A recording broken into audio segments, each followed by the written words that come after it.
আসসালামাইকুম।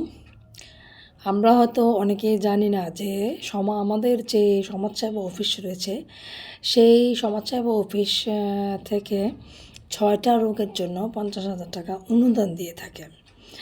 তো এই 6টা রোগের মধ্যে 1 নাম্বার যেটা সেটা হচ্ছে যে ক্যান্সার।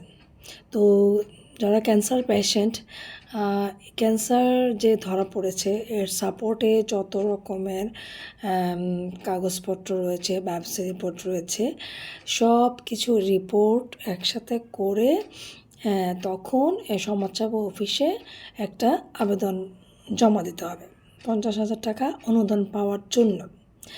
তারপরে যেটা সেটা হচ্ছে থ্যালাসেমিয়া এক ধরনের রোগ। ওই রোগের সাপোর্টও সেম প্রয়োজনীয় সমস্ত কাগজপত্র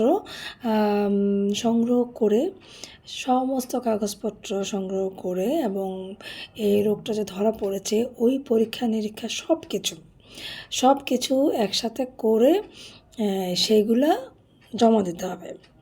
তারপরে হচ্ছে যে কিডনি বা কিডনি ট্রান্সফার, এই দুটা রোগের জন্য সেম অবস্থা, মানে সেম প্রসেসেই কাগজপত্র জমা দিতে হবে। তারপরে হচ্ছে যে জন্মগত যারা হৃদরোগে আক্রান্ত, তো ওইটারও সাপোর্টে কাগজপত্র সংগ্রহ করে একসাথে করে জমা দিতে হবে। তারপরে হচ্ছে যে লিভার সিরোসিস, যাদের লিভার সিরোসিস তারা এই সাপোর্টে সমস্ত কাগজপত্র একসাথে করে তারপরে জমা দিয়ে সমাজসেবা অফিসে জমা দিতে হবে।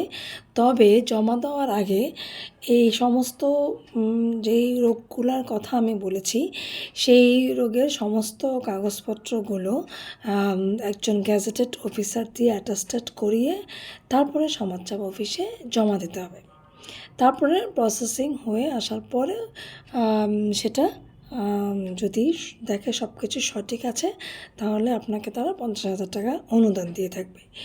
এই কাজটা সাধারণত সমাজসেবা অফিসে 6 মাস পর হয়। 6 মাস পর সেই কাজটা হয়ে থাকে, মানে অনুদানের ব্যবস্থা করে থাকে এই সমস্ত রোগীদের জন্য।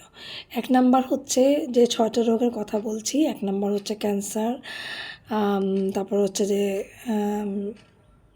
থ্যালাসেমিয়া, তারপরে হচ্ছে যে জন্মগত হৃদরোগে আক্রান্ত, তারপর হচ্ছে লিভার সিরোসিস, তারপর হচ্ছে কিডনি ট্রান্সফার, তারপর হচ্ছে যে স্ট্রোক করে যদি প্যারালাইজড হয়ে যায়।